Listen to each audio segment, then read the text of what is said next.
Hi. So today we are talking about one of the really hot topics, and that is about immunity. Immunity is a word that we have been hearing in for so many days now. But you would be wondering as to why different people have different immunity levels. So today we are talking about how your immunity can be boosted by a nice punch of nutrition and how weakened immunity can be addressed. So let me elaborate a little bit about weakened immunity. As you know, our immunity involves a lot of processes, metabolites, a lot of nutrients which help us fight any infection.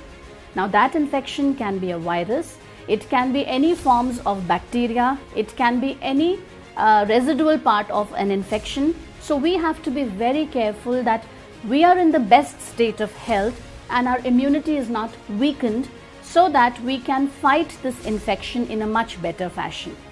Now, to tell you more about weakened immunity immunity is a state of health which has to be perennial.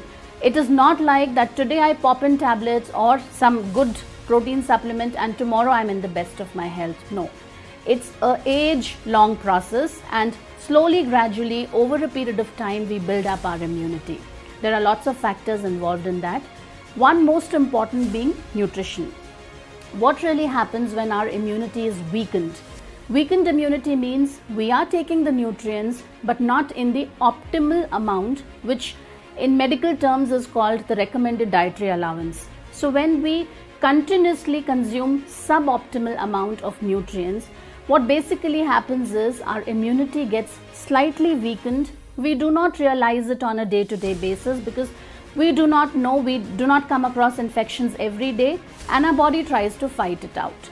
But when you are having a weakened immunity and a bad infection like influenza comes and attacks our body, the immunity is in the worst of health to attempt to it, and your body's bouncing back capacity to that infection is what is compromised. So here today we are talking about how to address this weakened immunity, identify it and build up on that so that lifelong this immunity becomes a part and parcel of our life. So today we are talking about punch of health, boosting our immunity. And this is most relevant in these times of the pandemic because everybody in the COVID times, we've been treating almost thousands of patients every month in our hospital. And we see each one behaves differently to the same set of medications. Having understood our weakened immunity, let's now understand how we could make our immunity to the best level. Now, when we are following a good healthy lifestyle, whereby we are exercising well, we are in the right frame of the weight that our body can hold, we are eating nice healthy meals and ensuring that the recommended dietary allowances of all the nutrients are met up to the optimum level or the required levels that are needed for a day's diet. Sometimes it becomes challenging because there are quite a few nutrients. You have macronutrients, you have micronutrients. Macronutrients, especially the carbohydrate and fat, none of the Indians are deficient. But when it comes to proteins, there is some amount of deficiency. So we Indians do not have adequate amount of proteins. We would address that a little later. We would like to come to the micronutrients, in which you have vitamins and minerals, and among the minerals you have very trace quantities of these minerals which are needed, and quite a few minerals work as immunity boosters in your body. So we are going to further enhance their intake in the diet, especially in this COVID period, to build up our immunity. Among the vitamins you have water-soluble vitamins and the fat-soluble vitamins. The water-soluble vitamins do a magical role, and today we are going to talk about the power pill of vitamin C. Why do we call it as the power nutrient vitamin C? Because though it's water-soluble, but it does magical roles in our body. Number one, it prevents aging. So aging happens due to the formation of free radicals. A lot of oxidation happens in our body due to the pollution, due to the exposure, due to the wrong food that we eat, due to lack of sleep, not taking enough water. So there is rapid increase in free radical formation. These free radicals are basically responsible for all non-communicable diseases like weight gain. It could be high blood pressure, it could be diabetes, it could be certain forms of cancer. So if we arrest the free radicals right at the base of their formation, we can really delay down a lot of these processes in our body. So free radical oxidation can be easily arrested by a good intake of vitamin C. We think that if we eat a lot of fruits and vegetables or we drink fruit juices, we get all these nutrients. But unfortunately, this doesn't happen like that. When we take these fruits and vegetables, we have to look at their storage conditions, the humidity around, and with summers catching up, we really don't know what time were they plucked from the plant, were they ripened, were they artificially ripened, how they were stored in the shops, how did we store later, did we keep them in the refrigerator for very long, and all this oxidizes and reduces the vitamin C content. So if we think that I am taking one full glass of pomegranate juice or pineapple juice or lemon juice or orange juice, I may actually on paper be 100% of my RDA, but I'm not really getting maximum of it because there are lots of these storage losses, oxidation losses, humidity based losses. So it's very difficult to say that yes, food is 100% covering up my requirements of vitamin C. What happens if we don't take adequate vitamin C? If we continuously ignore the intake of vitamin C, this vitamin C gets attached to the white blood cells. We all know that white blood cells are basically the fighter cells of our body. They do three important functions. Now they fight all the infection. At the same time, you have something called interferon, which is formed from them, which will actually ingest the infected cells. So at the same time, when you are killing the bodies, there is one important element which is attached to vitamin C, which is eating away all these infected cells. And third most important is your T cells, which are strengthened. So the entire soldier or the defense mechanism is dependent on vitamin C. If we do not take vitamin C due to various reasons, maybe I'm calculating wrong, I'm consuming a glass of juice but I'm not getting the adequate amount, or I have acidity issues, so I do not really like to take adequate amount of vitamin C and I may just squeeze half a lemon into my dal, assuming that I'm getting my vitamin C, but that's not sufficient. So this vitamin C, which is attached to the WBC, slowly gets depleted. When we say depleted, the levels are coming below optimal requirement. When this happens, when these WBC cells are trying to attack any infection that comes to your body, it could be any COVID patient who passes by near you. You may come in contact with so many, it's very difficult to actually say who has the infection and who doesn't have the infection. So your body tries to fight it out to the maximum possible extent. But when the WBC does not get the supportive edge of vitamin C cells because it is depleted due to a poor intake, it's not able to perform all the functions which it was supposed to do.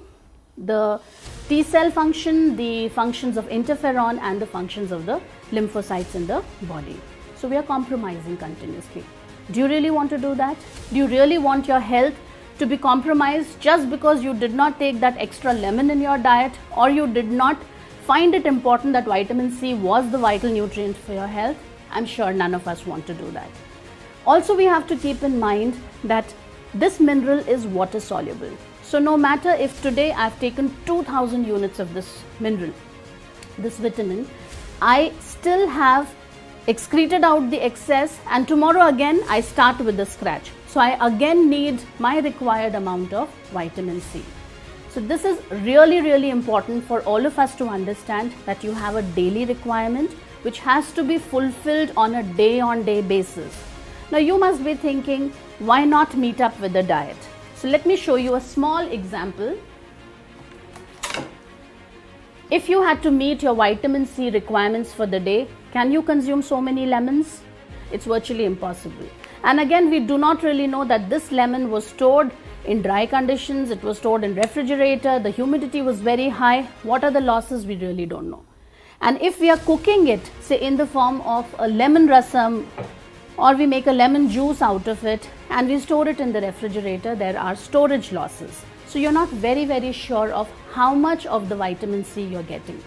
So are you ready to compromise your immunity and make it weakened immunity? The WBC lining gets compromised with the depleted vitamin C just because we missed somewhere the calculation of our nutrients correctly.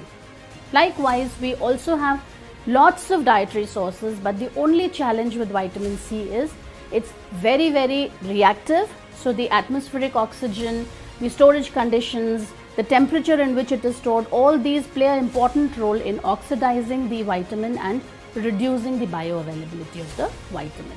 Having understood the vitamin C and all its benefits in the body, now let's understand how to strengthen our weakened immunity.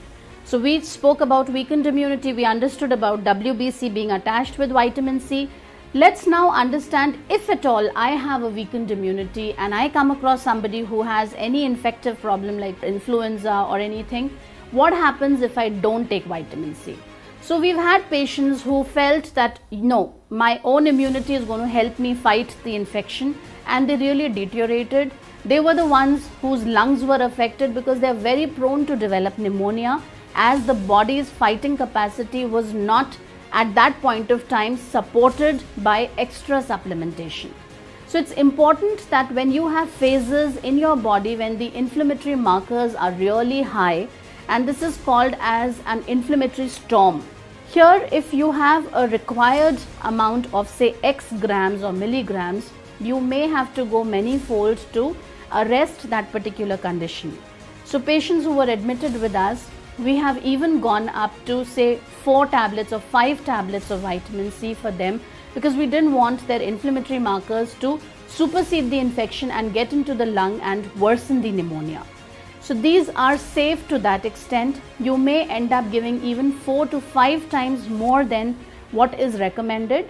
Since this is water soluble, it does not really make a lot of damage. Rather, the benefits outweigh the damages. So it's important to rightly intervene at the right time with the right kind of supplement. Now you may be worrying which is the right kind of supplement. You have a lot of ascorbic acid or vitamin C. Ascorbic acid is the chemical name for vitamin C. Now there are lots and lots of supplements, and thanks to COVID, everybody in the household now knows lots of brand names. People may want to make a compromise on the cost and buy a cheaper product. Now when we pick up a product which may show that it has 400 or 500 milligrams of the vitamin C or ascorbic acid, it may not have the right efficacy. Now when we say efficacy, it means the right mode of action into the body to arrest the problem of arresting the inflammatory markers. This is very important because ascorbic acid here may just be a filled molecule in the tablet using cornstarch.